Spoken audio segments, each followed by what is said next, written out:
Əziz, dəyərli qardaşlar, ilk növbədə Allahdan qorxmağı tövsiyə edirəm. Həm nəfsimə, həm sizə qorxun Allah Taaladan, ona itaət edin və bilin ki, önünüzdə ölüm var, qəbir var, diriliş, toplanış, cəza var. Kimi neymət içərisində sevincli, xoşbəxt olacaq, kimi əzab, istirab içərisində olacaq. Şübhəsiz ki, müttəqilər cənnət bağında və çaylar kənarında qadir hökmüdarın huzurunda, haqq məclisində olacaqlar. Və sonra bilin ki, həqiqətən qəlb Rəbbin baxdığı yerdir. Həqiqətən Allah Taala sizin surətlərinizə, mallarınıza baxmır, lakin qəlblərinizə baxır, əməllərinizə baxır. Kim Allahla qarşılaşdıqda salamat qəlblə qarşılaşacaqsa, uğura çatacaq, nicata zəfərə çatacaq. يَوْمَ لَا يَنْفَعُ مَالٌ وَلَا بَنُونَ إِلَّا مَنْ أَتَى اللّٰهَ بِقَلْبٍ سَلِيمٍ. O gün nə var dövlət, nə oğul uşaq bir fayda verməyəcək, ancaq sağlam qəlblə Allahın huzuruna gələnlərdən başqa. Və kim Allah Taala ilə qarşılaşdıqda xəstə qəlblə qarşılaşarsa, ziyana uğrayıb, xəsarətə düçar olub, əgər Allah Taala öz rəhməti ilə onu əhatə etməsə. Və qəlbin xəstəlikləri çoxdur. Və ən təhlükəli xəstəliklərdən qəlbin daşlaşmasıdır. Qəlbin sərtləşməsidir. Daş qəlbli insan, daş qəlb sahibi tövbədən üst çevirir. Allaha qayıtmır. Baxmayaraq, ona nə bəlalar nazil olsa da, başına nə müsibətlər gəlsə də, qəlbi şeytan üçün meydana çevrilir. Quranın moizələrinə, xatırlamalarına cavab vermir. وَلَقَدْ أَرْسَلْنَا إِلَى أُمَمٍ مِّن قَبْلِكَ فَأَخَذْنَاهُمْ بِالْبَأْسَاءِ وَالضَّرَّاءِ لَعَلَّهُمْ يَتَضَرَّعُونَ. Səndən əvvəl də ümmətlərə elçilər göndərmişdik. Biz onları sıxıntı ilə, xəstəliklərlə imtihan etdik, düçar etdik onları sıxıntıya, bəlaya. Bəlkə boyun əyərlər. فَلَوْلَا إِذْ جَاءَهُمْ بَأْسُنَا تَضَرَّعُوا وَلَكِنْ قَسَتْ قُلُوبُهُمْ وَزَيَّنَ لَهُمُ الشَّيْطَانُ مَا كَانُوا يَعْمَلُونَ. Lakin əzabımız onlara gəldiyi zaman kaş ki boyun əyərdilər. Lakin qəlbləri daşlaşdı, sərtləşdi. Şeytan da onlara etdikləri əməlləri bəzədi. فَوَيْلٌ لِلْقَاسِيَةِ قُلُوبُهُمْ مِنْ ذِكْرِ اللّٰهِ اُولَٰئِكَ فِي ضَلَالٍ مُبِينٍ. Allahı zikr etməyə qarşı qəlbləri sərtləşən, daşlaşan kəslərin vay halına. Onlar açıq aydın zəlalət içərisindədirlər. Və qəlbin daşlanma səbəbləri çoxdur. Lakin ondan danışmayacağıq. Qəlbi nə yumuşaldır, nə səbəbdir qəlbin yumuşalmasına, xuşulu, təqvalı, Allah qorxu ilə dolmasına, o səbəblərdən danışacağıq. Və ən böyük səbəbləri, hansı ki qəlbi yumuşaldır, Allah'ı zikr etməkdir, davamiyyətli olaraq.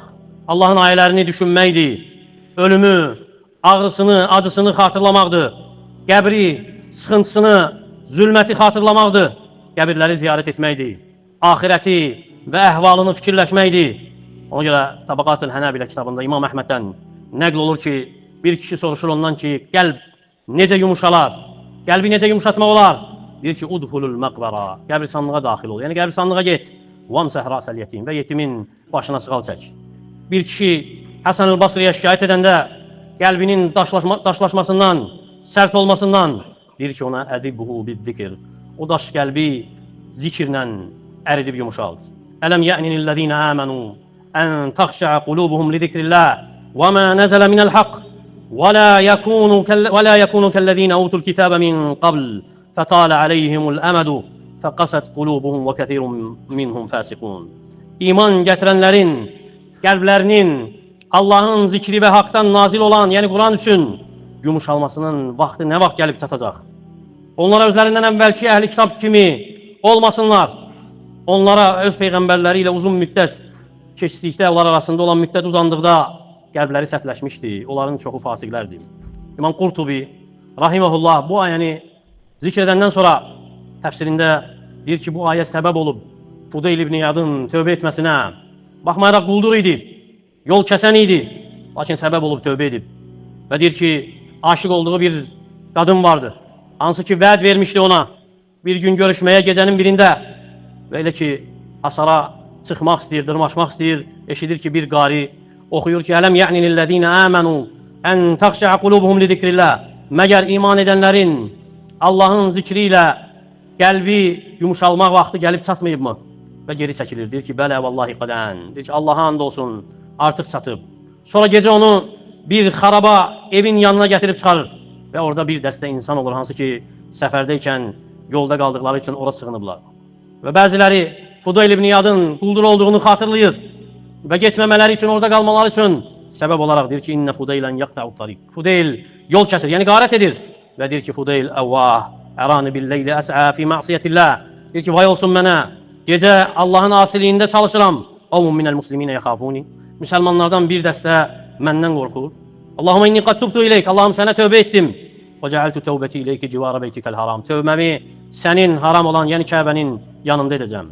Ona görə daş qəlbli insan bilməlidir ki, həyat qısadır, nə qədər uzun olsa da, günlər azdır, nə qədər çox olsa da və müvəffəq olan o kəsdir ki, Allahın itayətində yaşayıb, Rəbbinin itayətində ömür sürüb, Rəbbi ilə, Xaliqi ilə qarşılaşacağı gün üçün azuqə götürüb, həsarətdə olan o kəsdir ki, nəfsini havasına tabi edib və Allah arzularla yaşayıb, lakin ölüm onu ani haqlayıb, qəflətdə haqlayıb, heç nə hazırlaya bilməyib, nə bir salih əməl hazırlaya bilib, nə də nicat səbəbi üçün bir şey edə bilib və bu dünyadan köçənlər də iki sinifdir. Vəfat etmiş, rahatlıq tapmış bu dünyadan, Rəbbinin rəhmətinə qoşmuş əbədiyyət diyarında və digər ölü isə ölmüş, vəfat etmiş, lakin bəndələr, yerlər, şəhərlər ondan rahatlıq tapıb. Pis aqibətə qovuşub, düşdüyü yer necə də pis olacaq. Rəvayət edir İmam Müslim, Əbi Qatədədən. Deyir ki, Peyğəmbər sallallahu aleyhi və səlləmin yanından cənazə keçdi. Dedi ki, mustarihum və mustarahum min. Rahatlıq tapan və ondan rahatlıq tapılan. Dedilər ki, ya Rasulallah, rahatlıq tapan və ondan rahatlıq tapılan kimdir o? Dedi ki, mömin qul. Bu dünyanın əziyyətindən rahatlıq tapdı. Rəbbinin rəhmətindən pay aldı. Digər isə facir qul. Hansı ki, ondan bəndələr, şəhərlər, ağaclar, heyvanlar dincəldi. Ona görə daş qəlbli insan bilməlidir ki, insan öldükdə artıq qiyaməti qopur. Və qəbir ən birinci mənzilidir axirətin. Allah Teala qəbri xatırlama edib, moizə edib, ibrət edib ki, qəlblər yumuşalsın. Qəfləti dəf etmək üçün qəbirdə olan əhvalı xatırlamağı buyurub. Ona görə də qəbri, onun əhvalını xatırlamaq sövq edir, kömək edir insana Rəbbinin itaətində durmağa. Və insan bil ki, qəbrində ona fayda verən ancaq əməlidir. Deyib ki, sallallahu aleyhi və səlləm, insanı və ya meyti üç şey müşahidə edir. İkisi qayıdır, biri qalır. Onu müşahidə edir əhli, yəni ailəsi, malı, əməli. Əhli və malı qayıdır, əməli isə qalır. Ona görə Osman ibn Əffan radiyallahu anhu qəbrin yanında dayananda ağlayırdı. Hətta o dərəcədə ki, saqqalı islanırdı. Ona deyirdilər ki, cənnəti, cəhənnəmi xatırlayırsan, ağlamırsan. Buna görə niyə ağlayırsan? Deyir ki, Peyğəmbər sallallahu aleyhi və səlləm dedi ki, Əl-qabru əvvəlu mənazilil əxirə. Qəbir axirətin ilk mənzilidir. Fən yəncu minhu fəmə bə'dəhu eysara min. Əgər burada nicat tapsa, bundan sonrası daha rahat olacaq. Və illəm yəncu min fəmə bə'dəhu əşəddi min. Və əgər burada nicat tapmasa, bundan sonrası daha da çətin olacaq. Və deyib ki, sallallahu aleyhi və səlləm, Mə rəaytu manzaran qat illə vəl-qabru əfza min. Gördüyüm elə bir mənzərə yoxdur ki, qəbir ondan daha dəhşətli olmasın. Ona görə daş qəlbli insan bil ki, qəbir ən dəhşətli mənzərəsi olan yerdir.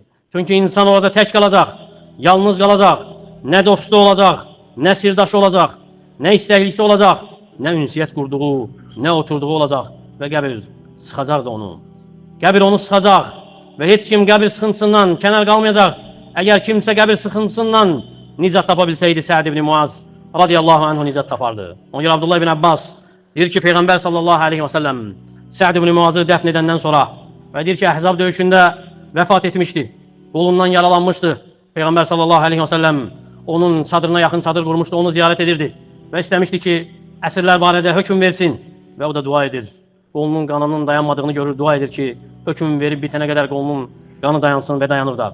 Bəzi rəvayətlərdə gəlir ki, Peyğəmbər sallallahu aleyhi və səlləm qızdırılmış bir dəmirlə onun damarına basır və qan bir müddət dayanır, sonra hökm verir. Sonra gecənin bir vaxtı damarı partlayır və ondan vəfat edir. Deyir ki, sallallahu aleyhi və səlləm, əgər kimsə qəbir sıxıntısından nicat tapsaydı, Səd ibn Muaz nicat tapardı. Baxmayaraq, Səd ibn Muaz üçün Rəhmanın ərşi titriyib. Necə ki, İmam Nəsəi rəvayət edib, Rəhmanın ərşi onun üçün titriyib, ölümü üçün titriyib, səmanın qapları onun üçün açılıb, 70 min mələk ona şahidlik edib. Lakin bununla yanaşı, Deyir ki, sallallahu aleyhi və səlləm, qəbir onu sıxacaq və sonra buraxacaq. Allah Teala onun üçün yumuşaldacaq bir müddət sıxıldıqdan sonra. Və Rəhmanın ərşi titriyib onun üçün. Çünki Allahın hökmü ilə hökm verib 7 səmanın üzərindən. Və bilmək ki, o sıxıntı ancaq ona xasdır. Xeyr əksinə bu sıxıntı hamı üçündür. Salih üçün də, facir üçün də. Lakin kafirlər fərqlənəcək, o sıxıntı onlar üçün davamiyyətli olacaq. Çünki elə bir kəs yoxdur ki, onun nəsə bir günahı olmasın və bu sıxıntı onun üçün bir cəza kimi olacaq. Və bu sıxıntıdan sonra rəhmət onu əhatə edəcək və bilmə ki, bu sıxıntı qəbir əzabıdır, əsla. Bu sıxıntı mömin üçün bir qorxudur. Ruhunun çıxması kimidir. Yaxınlarından vəfat etmiş bir kəs üçün ağlaması kimidir. İki mələyin ona imtihan etmək üçün hücum etməsi kimidir. Və həmçinin ağrı hiss edəcək. Necə ki, övladını və ya yaxınını bu dünyada itirmiş kəsin hiss etdiyi bir ağrı kimi. Ağrı hiss edəcək, xəstələndikdə hiss etdiyi kimi. Lakin Allahdan qorxan qul, Allah Teala ona şəfqətli olacaq, mərhəmətli olacaq bu işin bəzisində və ya hamısında. Və mömin rahatlıq tapmayacaq ta ki, Rəbbi ilə qarşılaşana qədər. Ona görə qəbir ən dəhşətli mənzərədir. Daş qəlbli insan düşünməlidir. Çünki qəbirdə fitnə var. Dəccalın fitnəsi kimi. Ondan da daha şiddətli. Qəbir ən dəhşətli mənzərədir. Ya neymət bağçasıdır, ya da ki, cəhənnəmin çuxurlarından bir çuxurdur. Kim yaxşılıq edibsə, qəbri onun üçün geniş olacaq, sevinclə dolacaq.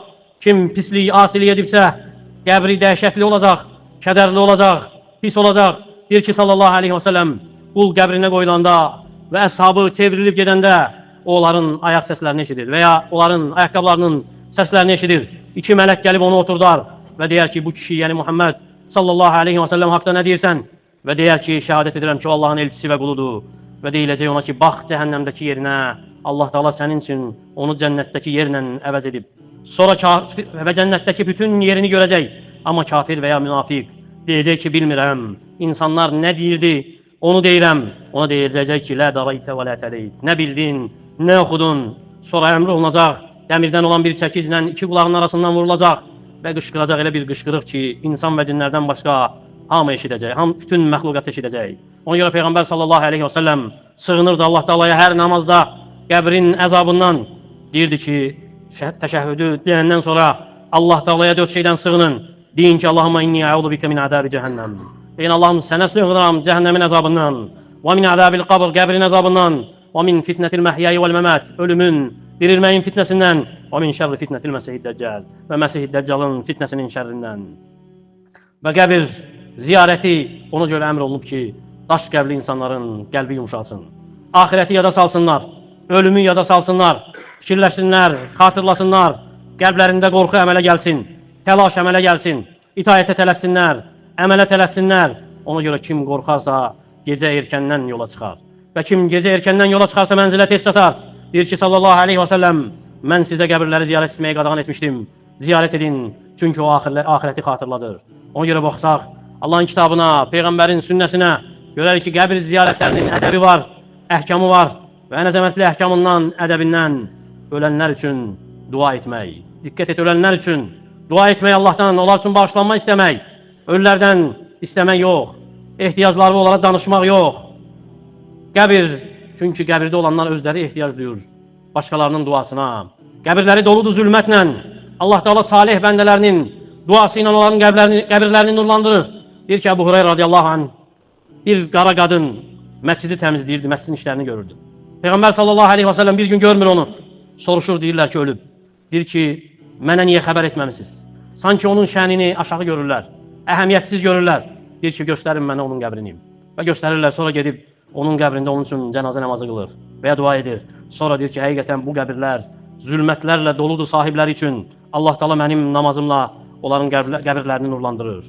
Və qəbirlər həmçinin yumuşalır arzuları az etməklə, azaltmaqla, halal yeməklə, axirət diyarına səfər haqda fikirləşməklə, ehtiyacdan artığı tərk eləməklə, ehtiyacdan artıq yeməmək, içməməklə, ehtiyacdan artıq yatmamaqla, çox danışmamaqla, qəlblər yumuşalır, salihlərlə, Allahdan qorxanlarla yoldaşlıq etməklə, Allahın məxluqatına yaxşılıq etməklə, məzluma mərhəmət etməklə, xəstəni ziyarət etməklə, yetimə, zəifə qayğı göstərməklə.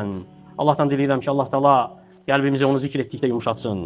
Allah Teala ona şükr etmək üçün, ona itaat etmək üçün bizə kömək etsin, bizi müvəffəq etsin, qəlbimizi salamat etməklə ruziləndirsin, nəfslərimizi rahat etsin. Allahım İslamı və müsəlmanları izzətli et. Allahım bu ölkəni, digər müsəlman ölkələrini xətadan, bəladan qoru. Bu ölkəni əmin-amanlıq, rifah diyarı et, bol nemətli et. Allahım qəbirlərimizi öləndən sonra ən xeyirli mənzilimiz et. Cənnət bağçalarından bir cənnət et. Allahım dinimizi qoru bizim üçün. Rəhbərimizi qoru, əmin-amanlığımızı qoru. Bizi qoruyan, sərhədlərimizin keşiyini çəkən hər bir zabit və əsgərimizi qoru. Müvəffəq et ölkə başçımızı sevdiyin, razı qaldığın işlərə, ətrafında ona dəstək olan, salih, nəsihət edən, onu xeyrə yönəldən insanları cəm et. Şər, məkirli insanların onun ətrafından uzaq et. Şəhidlərimizə rəhm et. Onları ən yüksək məqama yüksəlt. Qazilərimizə şəfa ver. Zəfərimizi daim et, mübarək et. Allah Teala bize şerif faydalardan etsin. Aqulu ma tesma'un ve estağfirullah li ve lekum ve li sairil muslimin min kulli zam festağfiruhu innehu huvel gafurur rahim. Billahi rabbil alamin. Vessalatu vesselamu ala eşrefil enbiya'i vel murselin. Nebiyina Muhammedin ve ala alihi ve sahbihi ve sellem teslimen kethira. İbadallah, innallaha ya'muru bil adli vel ihsani ve ita'i zil qurba ve yenha anil fahşai vel munkari vel baghi. Ya'idukum la'allakum tezekkerun ve aqimus salah.